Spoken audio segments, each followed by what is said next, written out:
পিঠ দেখাবেন না, এনাফ ইজ এনাফ। এই থার্ড ফোর্স দ্যাট আমি আসলাম দেখতে।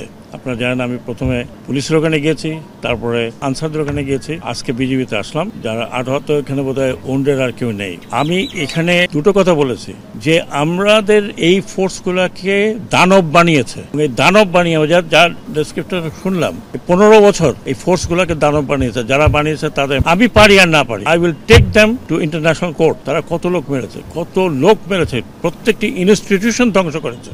বিজেপির মতো একটা ফোর্সকে পিঠ দেখাতে বলেছে বর্ডারে আমাদের লোক মারে, বিজেপি ফ্ল্যাগ মিটিং করতে বাধ্য হয়। আমি বলেছি যে যতদূর আমার এখানে বলার আছে, আমি মনে করি সবাই দেশবাসী বলবে পিঠ দেখাবেন না, এনাফ ইজ এনাফ। আমাদের বর্ডারের মধ্যে ঢুকে মারে আর আমরা বলি ওটা ফ্ল্যাগ মিটিং করছে, সব ঠিক হয়ে গেছে, বা আমি জানি না, দ্যাট ডেজ আর ওভার। এবং আমাদের এই ফোর্সকে, এইরকম ফোর্সকে দানব বানিয়েছে police, answer, RAB, BGB. Thank god সেনাবাহিনীকে আমরা অনেক ভাবে রেস্ট্রিক্ট করেছি।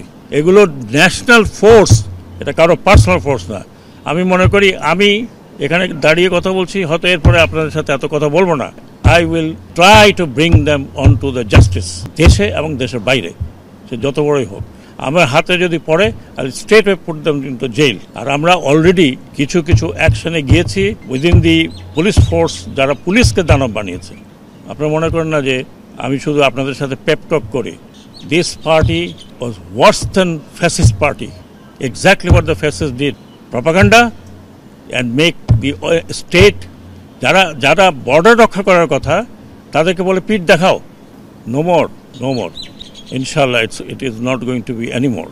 একটা সরকারি প্রসেস আছে, এটা তো ওদের মতো না যে বাইর করে দিলাম তোমাকে, যাও গিয়ে, হ্যাঁ, আবার কোর্টে যাবে, ফিরে আসবে। একটা সরকারি প্রসেস আছে, সেই প্রসেসের মধ্যে কাজ হচ্ছে। আমি অ্যাসিওর করতে পারি মহামান্য রাষ্ট্রপতির কাছে আমাদের কিছু রেকমেন্ডেশন চলে গিয়েছে, আমি নাম বলবো না এই মুহূর্তে। তারপরে তারা উন্মুক্ত থাকবে কি থাকবে না সেটা নিয়ে আলোচনা হবে। বাট আমি আপনাদেরকে অ্যাসিওরেন্স দিই, আমি কয়দিন আছে, যতদিন থাকি, I will make sure that this culprits are brought into book.